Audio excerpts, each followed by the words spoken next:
Ողջույն թանկագիններս, բարի գալուստ տարևի խոհանոց, եկեք այսօր միասին պատրաստենք չտեսնված համեղ բերանում հալվող տորտ բոնիեմ, որը ստացվում է շատ շքեղ և ոչ ոք չի հրաժարվի այս հյուրասիրությունից։ Մինչ կբաժանորդագրվեք ալիքին, ներկայացնեմ բաղադրիչները։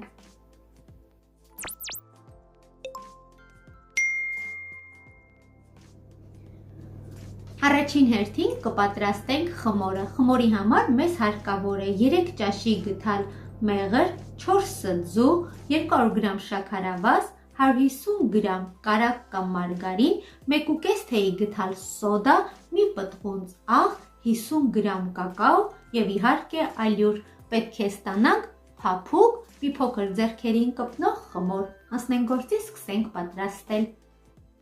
Առաջին հերթին ամանի մեջ լցնում ենք 4 ձուն, մի պտղունց աղ և 200 գրամ շաքարավազ։ Այս ամենը լավ հարում ենք, ստանում ենք գոգլի։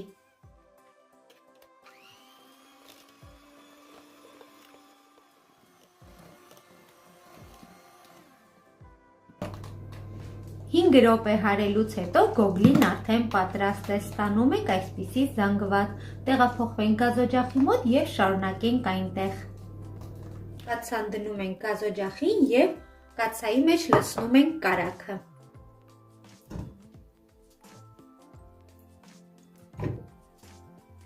Թողնում ենք, որ լավ հալվի։ Ավելացնում ենք նաև մեղրը։ Այս ամենը միասին լավ հալեցնում ենք։ Երբ տեսնում ենք, որ արդեն կարագը և մեղրը հալվել է, ավելացնում ենք ձվի գոգլին և արագ-արագ խառնում ենք։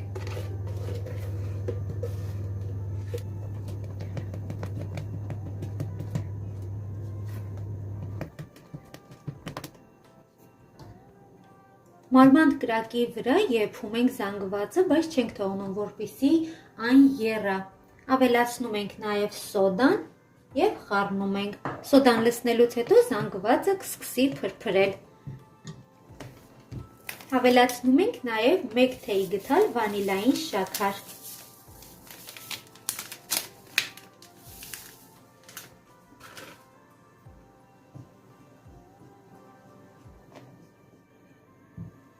Ահա տեսեք թանկագիններս, զանգվածը սկսեց արդեն փրփրել։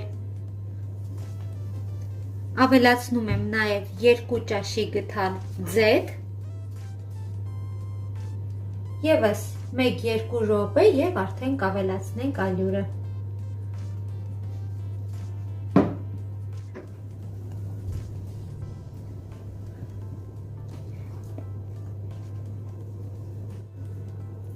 Ալյուրի մի մասը կավելացնենք, կանջատենք գազօջախը, կթողնենք, որ հենց այդպես սառի, մի մասն էլ կավելացնենք սառելուց հետո։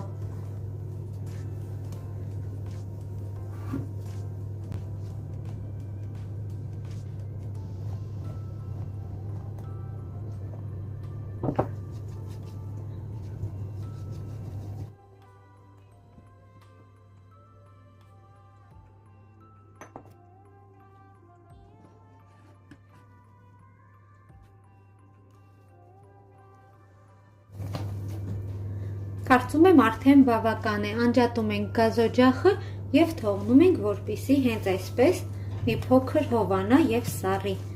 Կավելացնենք նաև կակաոն։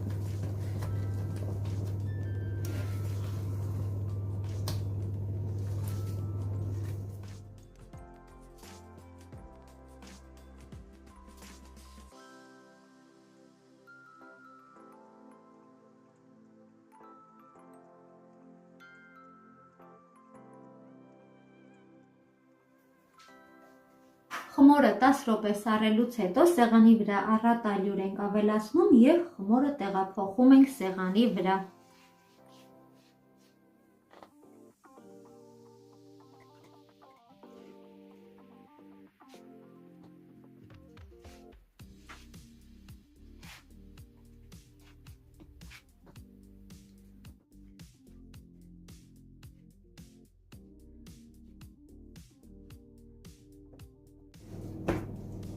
Թանկագիններս խմորը արդեն պատրաստ է, ստանում ենք մի փոքր կպնող խմոր։ Հիմա գտնենք եւ կուղարկենք սառնարան, որպեսզի 15-ից 20 րոպե խմորը հանգստանա։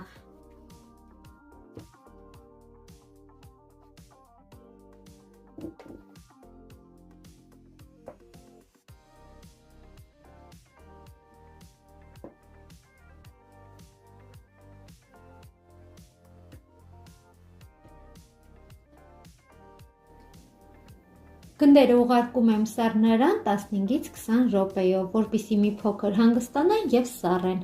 Այդ ընթացքում միացնում ենք ջեռոցը, որպեսզի լավ տաքանա։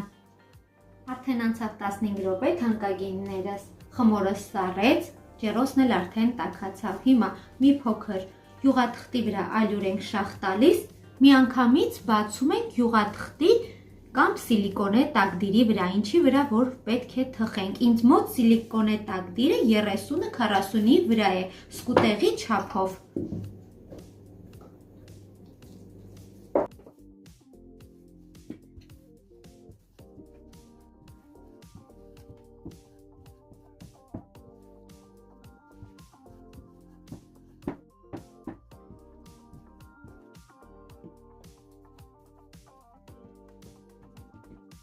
Ջեռոցի տապակի չափով բացելուց հետո հարկավոր է պատարագաղով լավ ծակծկել։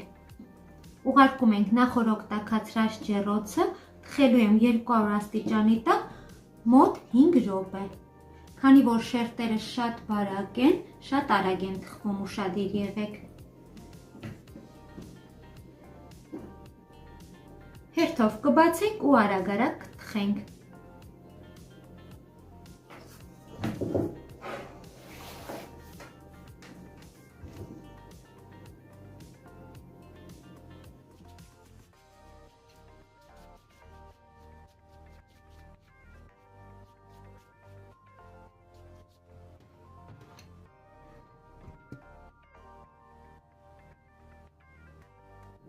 Քանի որ նախորդ տեսանյութերից մեկում հետևորդներից մեկը խնդրել էր, որպեսզի մի փոքր խոսեմ ջեռոցի մասին, թե ինչ ռեժիմով եմ ես թխում, ինչ աստիճանի տակ, այսօր որոշեցի մի փոքր տեղեկություն հայտնեմ իմ ջեռոցի մասին, թե ինչպես եմ ես այն օգտագործում։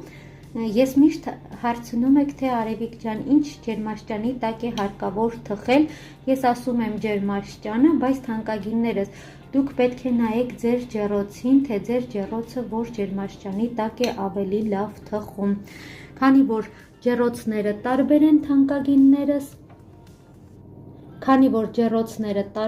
պետք է նայեք, թե ինչպես է թխում ձեր ջեռոցը, այսպես ասած հասկանաք ձեր ջեռոցի լեզուն։ Ջեռոցը ինչպես եմ ես օգտագործում։ Ահա, տեսեք, հիմա այստեղ կա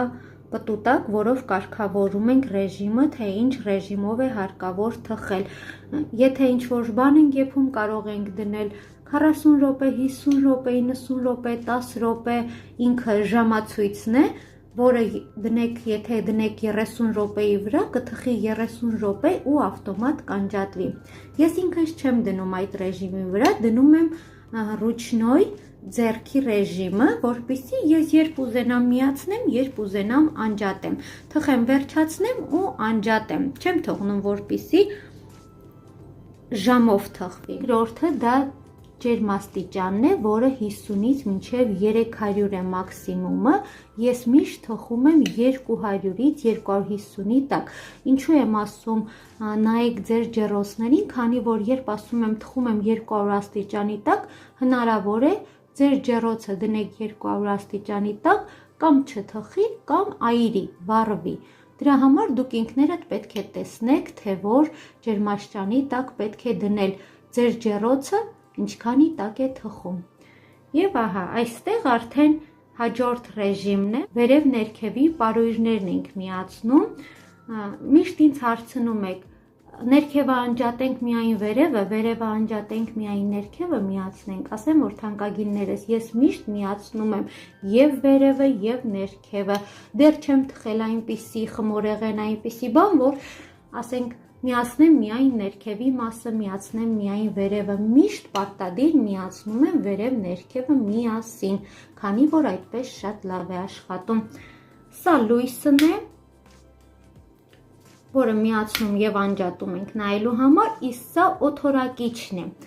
Հիմա խոսեմ մի փոքր օթորակիչի մասին։ Երբ ես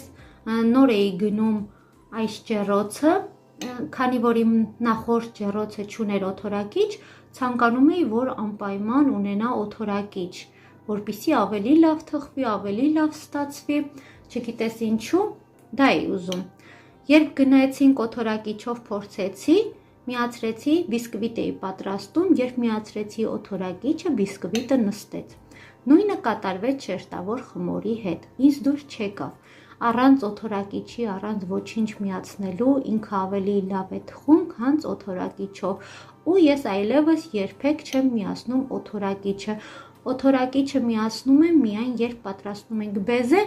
ինքը համաչափ չորացնում է, միայն այդ դեպքում, մնացած խմորեղենների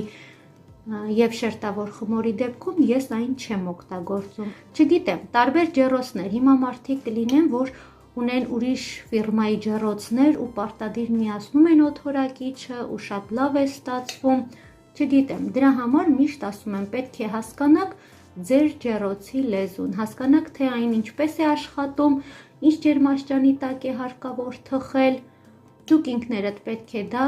կարգավորեք։ Այդպես է նաև բաղադրատոմսերը, երբ ինձ ասում են չափաբաժիններով, ես ճիշտ է նկարահանում եմ, կշռում եմ, չափաբաժինները ձեզ ասում եմ, բայց ես ինքս, երբ որ տանը նկարահանման համար չեմ պատրաստում, ես միշտ պատրաստում եմ աչքաչափով, քանի որ ճիշտը դա է թանկագիններս, պետք է աչքաչափով պատրաստել, հնարավոր է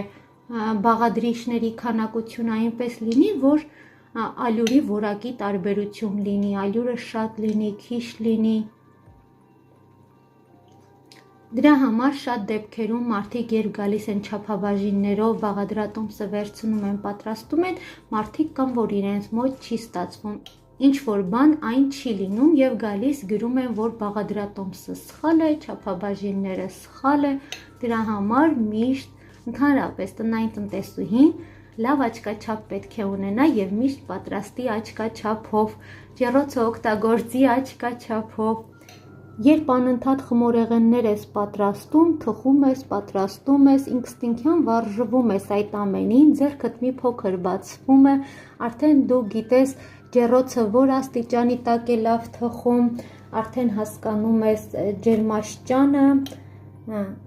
քեզ մոտ ինչպես է լավ ստացվում, մարդիկ կան, որ ասում են պետք է պարտադիր բոլոր բաղադրիչները լինեն սենյակային ջերմաստիճանի, մարդիկ կան, որ ասում են պետք է բաղադրիչները լինեն սառը, դրա համար պետք է դուք ինքներդ նայեք, թե ինչպես է ձեզ դուր գալիս, ինչպես եք դուք կարողանում, ձեր մոտ ինչպես է այն ստացվում։ Հուսով եմ պատասխանեցի ձեզ հուզող հարցերին, եթե կրկին հարցեր առաջանան, գրեք, սիրով կպատասխանեմ, ինչքան ես կարող եմ, ինչքան ես հասկանում եմ։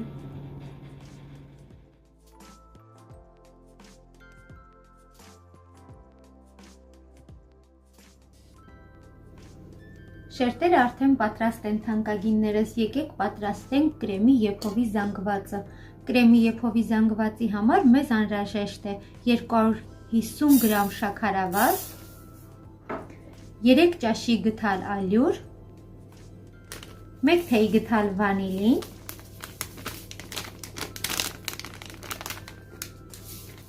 այս ամենը լավ խառնում ենք, ավելացնում ենք 1 ձուն և 500 մլ կաթը։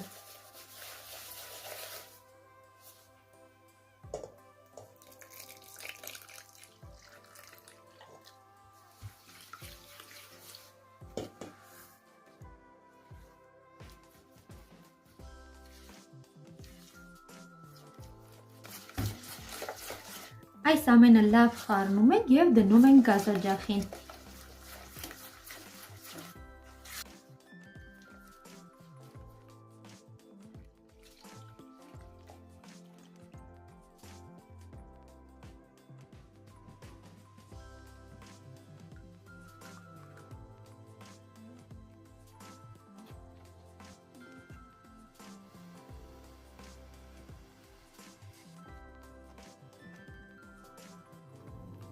Ահա թանկագիններս, եփովի կրեմը արդեն պատրաստ է։ Կծածկենք պոլիէթիլենային թաղանթով եւ կդնենք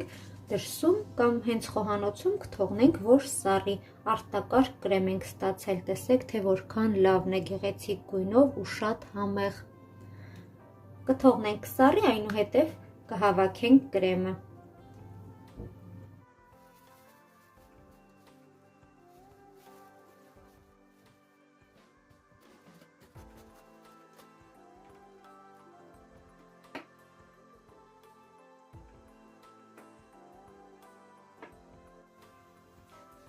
Այժմ պատրաստենք կրեմը։ Կրեմի համար մեզ հարկավոր է 300 գրամ փափուկ կարագ։ Կարագը մի լավ կհարենք մինչև սպիտակի, այնուհետև գթալ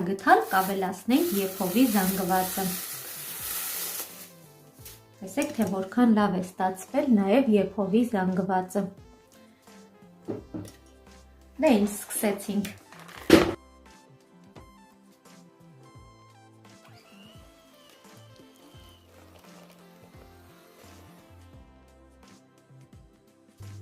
Կարագը մի փոքր հարելուց հետո ավելացնում ենք 1 թեյի գթալ վանիլային շաքար եւ արդեն գթալ ավելացնում ենք եփովի զանգվածը եւ կրկին հարում ենք։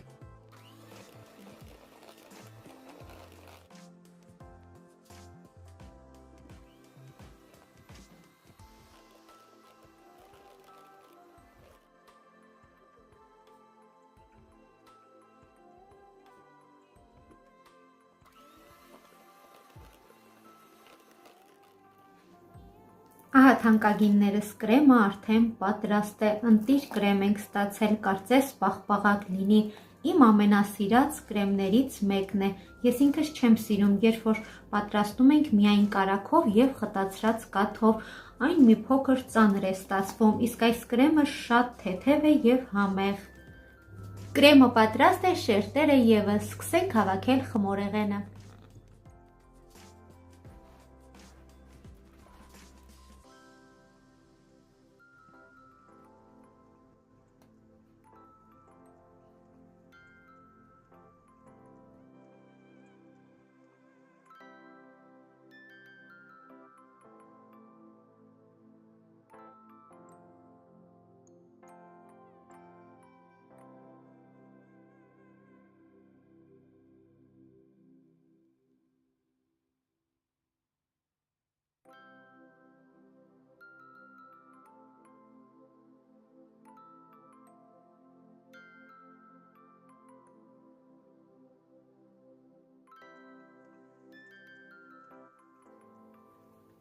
Կրեմապատեցի վերջացրեցի թանկագիններս խմորեղենը, վերջնական տեսքի բերելու համար մեզ հարկավոր է 1 շոկոլադե սալիկ։ Շոկոլադե սալիկը քերիչով կանցկացնենք անմիջապես տորթի վրա։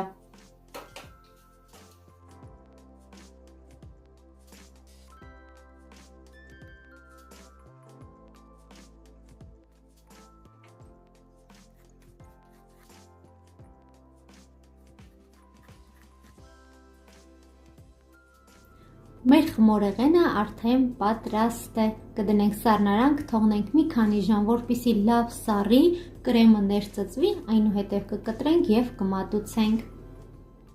Արդեն անցավ մի քանի ժամ, թանկագիններս, խմորեղենը լավ սառել է, այժմ կտրենք և տեսնենք, թե ինչ է ստացվել։